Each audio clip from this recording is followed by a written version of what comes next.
kita ya pribadi lepas pribadi, kesibukan masing-masing. Karena itu Bapak Ibu Saudara yang dikasih oleh Tuhan, di tempat ini kita bisa bersatu. Saya sangat bersyukur saudara. Saya pikir-pikir apa nih ya? Saya itu makanya setelah dikatakan diputuskan tanggal 11, saya siapkan ini saudara. Jadi saudara yang dikasih oleh Tuhan, panggilan menjadi sahabat Allah. Inilah semuanya kita yang bersaudara secara jasmani, satu marga, marhula, marboru. Tetapi itu firman Tuhan katakan, Tuhan memanggil kita menjadi sahabat Allah. Menjadi sahabat Allah. Ini tujuan Tuhan untuk kita. Bukan hanya kita bersahabat saudara untuk semarga kita saja. Bersahabat bukan hanya untuk dengan tubuh kita saja boru bere, tetapi terlebih-lebih kalau kita bersahabat bergaul karib kepada Tuhan, sehingga diberikan kepada setiap orang yang percaya ketika melakukan perintah dan kehendak Allah.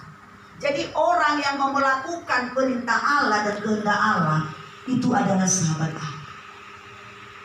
Jadi yang menjadi musuh Allah, yang tidak mau percaya kepada Yesus, yang tidak mau melakukan perintah Allah dan mendengarkan firman Allah, itu adalah musuh Allah. Sebab jelas dikatakan, ya di sini dikatakan tadi, kita ini menjadi sahabatnya. Kalau sahabat itu, apa yang mau direncanakan, apa yang mau terjadi, apa yang mau dilaksanakan, saling memberitahukan. Amin. Terjadi Natal ini kan kita saling memberitahukan. Itulah apalagi Tuhan, Bapak Ibu Saudara yang dikasih oleh Tuhan, ya. Dia memberitahukan hal-hal kepada kita, apa yang mau kita kerjakan kalau kita memang menjadi sahabat Allah. Jadi berbicara mengenai sahabat, kita akan berpikir kepada seseorang yang memiliki hubungan dekat.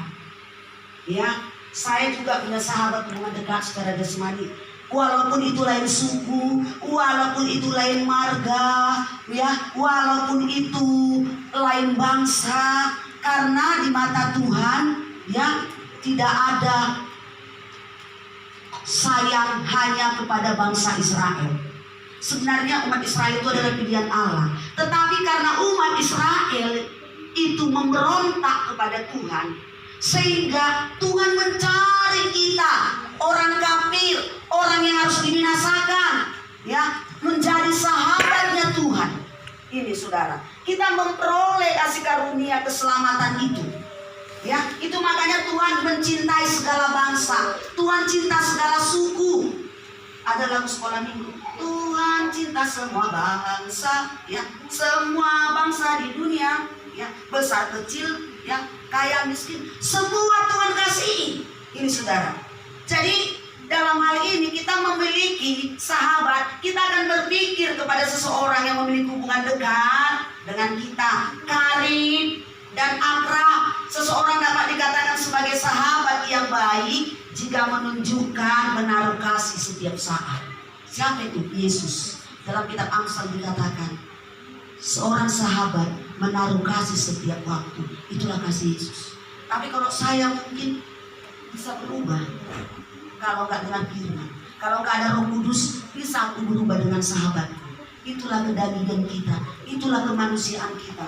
Tapi seorang sahabat menaruh kasih setiap waktu. Itulah Yesus. Itulah yang menjadi teladanku. Itulah yang menjadi teladan kita. Itulah yang menjadi contoh bagi kita. Harus menjadi sahabat, ya, setiap waktu. Ini siapa? Sahabat dekat, sahabat karib, sahabat akrab. Setiap waktu katanya. Seseorang dapat dikatakan sebagai sahabat, mampu menunjukkan ini saudara-saudara, ya. Lalu saudara yang dikasih dalam kesukaran, ya, kalau saudara kita kesukaran, kita harus bisa menjadi sahabat. Selalu bersama-sama dalam segala situasi baik, situasi buruk, situasi duka, harus saling mengasihi, ya. Walaupun kadang salah saudara, sahabat kita itu juga mau salah. Ya, mau salah, silap. Seperti tadi saya saudaraku di kantor, sahabat karib mulai dari kuliah sampai skripsi sampai kami sama. Tadi jumpa, jarang jumpa ini yang 3 orang. Tadi sekali jumpa. Nah, sahabat karib saya yang satu bilang gini, begini loh. Enggak, kau salah, begini. Nah begitu. Langsung saya tegur, oh iya, aku lupa. Nah, enggak sakit hati saudara, tidak tersinggung diingatkan, karena kita mengingatkannya dengan kasih. Amin. Enggak tersinggung dia, iya aku yang salah. Nah sekali lagi kita ambil keputusan dalam kumpul, kita satu suara, biar jadi jangan salah-salah lagi. Karena udah pengalaman, saya bilang begini, iyalah nanti kita kompromikan. Karena kamu yang sering dekat kerantok rapat ini, saya bilang saudara. Nah oleh karena itu saudara, tidak ada sakit hati. Nah saudara, kami 3 bersahabat, sedikit kesaksian, ada kecurangan dari yang 3 ini. Biasanya 3 ini selalu sama. Ketika mau naik golongan saudara, sama, masukkan berkas, sama, ya. Ternyata saudara, sahabat saya yang satu ini SK-nya duluan keluar. Datang sahabat saya yang satu lagi, dia bilang begini, kayak mana itu kawan? Sahabat kita itu, samanya kita kolektif menyerahkan berkas kita untuk naik golongan. Kok dia begini? Udahlah, nggak masalah itu. Pokoknya hubungan kita tetap baik. Kita bilang nanti sama dia, kenapa dia bisa maju? Kenapa kita belakangan? Nanti ada jalan terbaik. Waktunya Tuhan, waktu yang terbaik. Setelah saya ngomong gitu saudaraku dengan sahabat saya kedua ini, dia sadar, iya ya.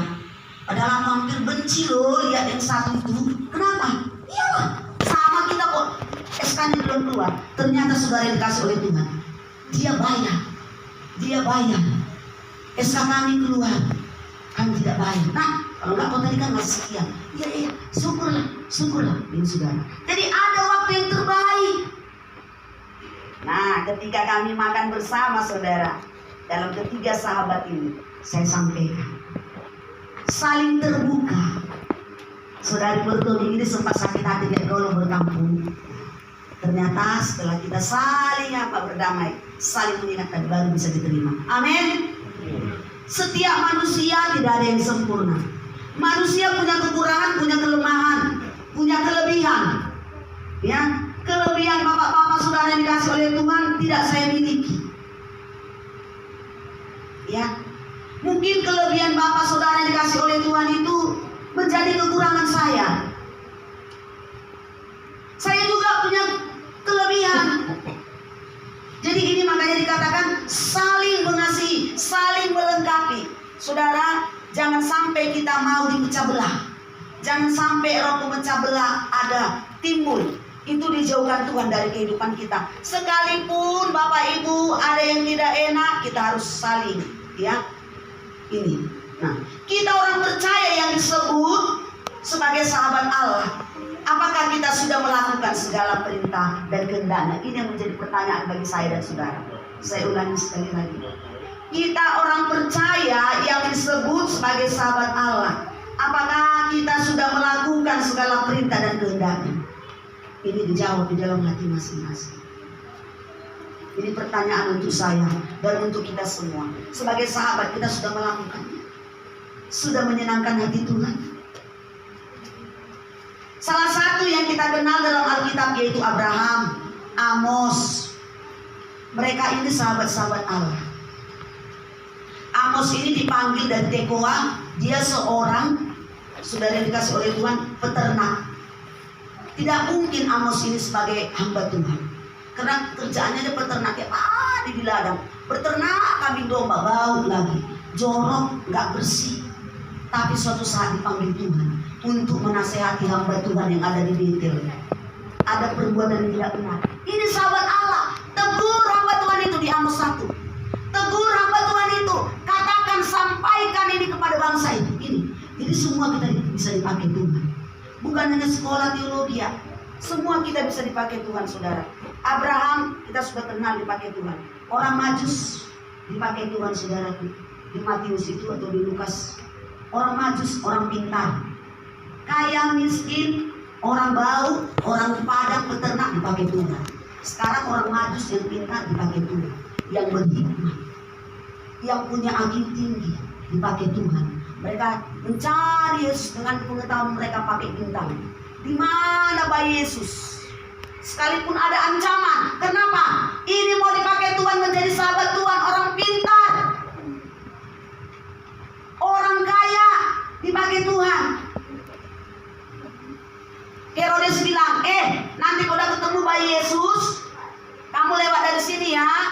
Datang lagi ke sini, aku akan menyembah dia. Ternyata itu pikiran busuk.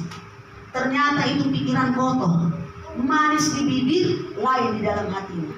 Di dalam hatinya dia bilang, datang kamu ke sini, aku menyembah. Tetapi itu di bibir, di hati ingin membunuh bayi Yesus. Begitu kebanyakan orang-orang yang tidak mau bersahabat dengan Allah. Lain kata-katanya, lain perbuatannya. Bapak Ibu, saya percaya di sini tidak ada seperti itu. Ya, tidak ada seperti itu. Marilah kita, apa yang ada kita ucapkan di hati kita, lewat ucapan kita, itu juga lah yang kita buat. Saudara, ini sahabat Tuhan. Orang Majus ini sahabat Tuhan. Orang pintar ini sahabat Tuhan. Dipakai oleh Tuhan. Bagaimana saya dan saudara? Ya, sudahkah bisa menyenangkan hati Tuhan? Sudahkah bisa mentaati Tuhan? Nah, Bapak Ibu Saudara yang terkasih, ya, sahabat kekasih Yesus Kristus, saat ini mari kita selidiki hidup kita. Apakah kita layak, ya, atau tidak menjadi sahabat Allah? Ini pertanyaan juga untuk saya dan saudara. Seberapa taat kita melakukan perintah dan kehendak Allah dalam hidup kita? Jika belum layak kita menjadi sahabat Allah, mari mulailah. Ya, mulai kita introspeksi diri, ya, introspeksi diri kita, koreksi diri kita, siapa kita di hadapan Allah, ya, sungguh-sungguh kita introspeksi diri. Banyak kekurangan yang harus diperbaiki di tahun 2021 menuju 2022.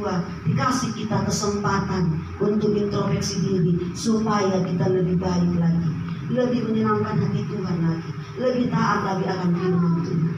Ini saudara yang dikasih oleh Tuhan.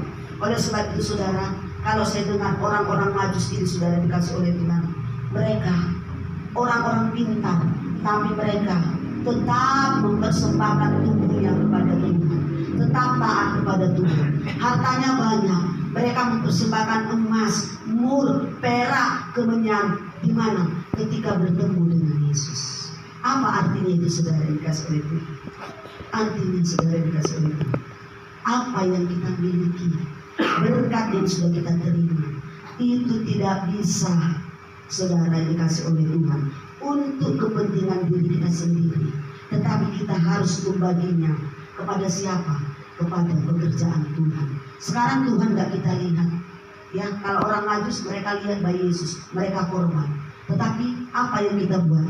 Firman Tuhan mengatakan dalam Yohanes, jika engkau memberikan secangkir air putih saja kepada hambaku yang paling hina ini, engkau sudah memberikannya kepadaku dan tidak kehilangan upah. Air putih kita beri kepada orang lain, mungkin kepada agama lain, mungkin kepada suku lain, mungkin kepada sekte lain, organisasi gereja lain. Saudara yang dikasih oleh Tuhan, kita kasih segelas air putih, kita tidak kehilangan upah. Amin. Itu sudah menjadi berkat saudara, diperhitungkan oleh Tuhan. Di dalam Lukas itu dikatakan saudara, Petrus, Yohanes, Yakobus, ketika itu Petrus dia bilang, Tuhan, aku kau panggil Tuhan dari penjala ikan, itunya penghasilanku untuk anak keluargaku. Istilahnya seperti itu saudara. Tapi sekarang aku ikut Tuhan, menjadi penjala manusia, bersaksi, memberitakan firman Tuhan, memberitakan Injil, agar orang yang sesat, orang berdosa percaya kepada pemberitaan firman. Apakah Tuhan yang menjadi upahmu? Apa kata Tuhan Yesus? Setiap orang yang meninggalkan rumahnya, meninggalkan ayah ibunya, meninggalkan istri dan anak-anaknya karena untuk memberitakan firman Tuhan, engkau tidak kehilangan upah. Tidak kehilangan upah di dunia, tidak kehilangan upah nanti di surga. Ini yang menjadi motto saya sekarang. Makanya aku tidak berhenti melayani ke penjara. Ya, ada upahku. Sekalipun tidak kulihat ada uang langsung dikasih tiap bulan seperti PNS atau seperti pendeta yang tiap bulan ada bulanannya. Itu motto saya saudara. Makanya saya bertahan. Kenapa? Dari pertama kau Tuhan tolong aku melayani di penjara, nggak ada uangku, nggak ada gajiku, aku nggak punya kerja, uang jajan ku bikin untuk ongkos, cukup juga. Gak ada ongkos pun, gak ada uang saya berani berangkat saudara. Gak ada uang di kantong saya berani berangkat dari Eknabaran Bila sampai ke ujung bandar. Gak pernah saya dipermalukan. PP gak pernah saya dipermalukan. Gak ada uang, saya berangkat. Saya ajak teman saya satu. Kalau ada berkat saya ajak dua. Kalau ada berkat saya ajak tiga. Waktu belum ada pekerjaan saudara. Ya waktu itu. Saudara dikasih oleh Tuhan, saya nggak dipermalukan Tuhan. Di situ benar dosa Tuhan. Saya duduk. Saya berdoa, Tuhan, aku tahu Tuhan nggak pernah mempermalukan. Karena aku pergi bukan untuk kepentingan sendiri, melihat umat ini. Sekarang, lewat nanti ada orang duduk sendiri. Tetep, udah aku bayar ya Eda, ongkosnya. Ya dah, terima kasih Eda, berkali. Ya, orang Eda Barat. Makasih Eda, dia pegawai negeri saudara. Lalu mau pulang, berdoa lagi apa ongkos itu. Ternyata saudara, ada orang LP itu mau pulang, mau keluar dari LP. Saking senangnya, Bu, Ibu sudah melayani kami Bu, udah lama di sini. Sekarang aku Bu mau pergi keluar, pulang. Besok saya akan keluar. Jadi ini baru sedikit, 20.000 lebih ongkos. Ini saudaraku bukti Tuhan mencukupkan. Berani memberitakan Injil, tidak bawa bekal. Firman Tuhan katakan, siapa mau pergi memberitakan Injil, lepaskan kasutmu, tidak bawa apa-apa. Itu dalam firman Tuhan. Tak boleh bawa apa-apa. Itu dalam umur Yesus. Tidak ada bawa bekal. Itu sekitar mungkin saudara bilang, ongkos ini ya bisa saja. Setelah saya menikah saudara, demi sahabat saya yang di penjara, demi orang-orang yang saya kasih di sana saudara. Setelah saya menikah, saya nggak minta uang dari Pak Gian, Pak Teguh. Saya pergi, nggak aku minta. Nggak ada memang uangku di situ. Pergi, saya uji lagi, udah pegawai negeri, habis uang. Nggak aku minta dari dia. Saya sebutkan aja orangnya ya. Udah aku bayar dah katanya. Siapa itu saudara? Istri Siahan Bondenggolan yang kerja di Disbun bagian pertanian. Itu sering bayar saya ya. Ini saudara, baru yang lain lagi. Mau pulangnya dikasih saya, bukan uang dikasih. Kasih orang penjara ini, saya kira uang. Rupanya di amplop itu apa namanya ya, voucher. Lalu saya buka, ini apa? Aku nggak ngerti. Oh ini mau ditukar. Ayo kita tukar ke kantin. Ditukar ke kantin saudara voucher ini 50.000. Itulah ongkos saya pulang juga. Saudara yang dikasih oleh Tuhan, karena apa? Tuhan tahu apa keperluan kita. Tuhan tahu apa kebutuhan kita. Terutama kalau kita melakukannya dengan tulus, benar di hadapan Tuhan. Tuhan perhitungkan saudara. Ya, ini. Kadang-kadang kita saudara tuh kalau mau pergi, ya kita siapkan ini dan itu. Saya siapkan Alkitab saudara. Karena saya belajar dari gembala saya. Gembala saya rumahnya tepas. Gembala saya beli minyak makan setengah botol, dulu setengah botol lemon itu saudara, ya 50 perak. Terus saya nunggu dia duduk itu, bukanya laci, gak ada ongkos. Dia bilang sama istrinya, "Mah, ini uang di laci tinggal segini, gak usah beli minyak ya, ini ongkos kami ke penjara, orang ini udah datang." Saya belajar dari situ saudara. Saya belajar dari gembala saya. Harus firman Tuhan juga dalam